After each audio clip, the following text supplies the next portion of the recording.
ஒரு சேலஞ்சான ஒர்க்கு தான் உங்களுக்கு பொறுத்தளவில். என்றாலும் எங்களுடைய விவசாயிகள் சார்பிலே ஒரு நம்பிக்கை, ஒரு தன்னம்பிக்கை கடந்த 2 ஆண்டுகளாக இல்லாமல் இப்போ வந்திருக்கு. என்னன்னு சொன்னால், இடையிலே சிலர் வந்தார்கள். அவர்களுக்கு இந்த ஆலையை பார்த்துவிட்டு, சரி இங்கே வேலை பார்க்க வேண்டாம், வெளியிலே சென்று விட்டு சிலர் சென்று விட்டார். ஆனால் நீங்கள் ஆர்வத்தோடு வந்திருக்கிறீர்கள், இந்த பணியை எடுத்திருக்கிறீர்கள். இதிலே ஒரு சக்சஸ் என்று சொல்வார்களே, அந்த வெற்றியை கண்டு நீங்கள் வெளியிலே வருகிறீர்கள் என்று சொன்னால், உங்களை அடுத்தது நாங்கள் மாவட்ட ஆட்சியராக பார்ப்போம். அந்த அளவுக்கு உங்களுக்கான திறமைகள் வளர்க்கும். ஏனென்றால் இதிலே அனைத்து நிலைப்பாடுகளும் உண்டு. நீங்கள் விவசாயிகளும் பார்க்க வேண்டும், தொழிலாளரையும் பார்க்க வேண்டும், அதிகாரிகளையும் பார்க்க வேண்டும், மேலே இருக்க அதிகார மட்டத்திலேயும் நீங்கள் பேசியாக வேண்டும்.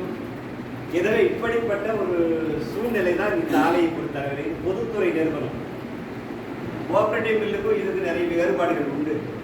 இந்த பொதுத்துறை நிறுவனம் நீங்களே இப்போ எல்லாம் சொன்னாங்க, ஆனால் நீங்கள் எடுத்த உடனே இதை பூரா நான் நிறைவேற்றுறேன்னு நீங்கள் ஒப்புதல் கொடுக்க முடியாது. ஏனென்று சொன்னால் இந்த அரசாங்கத்தினுடைய நேரடி நிர்வாகத்திலே இருந்து கொண்டிருக்கிறது. எனவே உங்களுக்கு மேல் இருக்கக்கூடிய அதிகாரிகள், அதற்கு மேலே இருப்பவர்களை எல்லாம் ஆலோசித்து நீங்கள் இந்த முடிவு எடுக்க வேண்டும். அது நிதி பிரச்சனைன்னு சொன்னால் அது ரொம்ப சிரமம். உங்களெல்லாம் நீங்கள்லாம் போய் நிதிக்காக போய் நீங்கள் மட்டும் இல்லை, நம்ம கமிஷனரே போய் அந்த ஃபினான்ஸ் டிபார்ட்மெண்ட்டில் போய் நின்னாங்கன்னா பணம் வேணும்னு சொல்லிட்டு எங்கோ ஒரு இது பிஸ்னஸ் வந்தது மாதிரி பார்த்துட்டு அந்த அதிகாரிகள் போவாங்க. கடந்த காலத்தில் அதிகாரிகள் சொன்னதை நான் சொல்லுகிறேன்.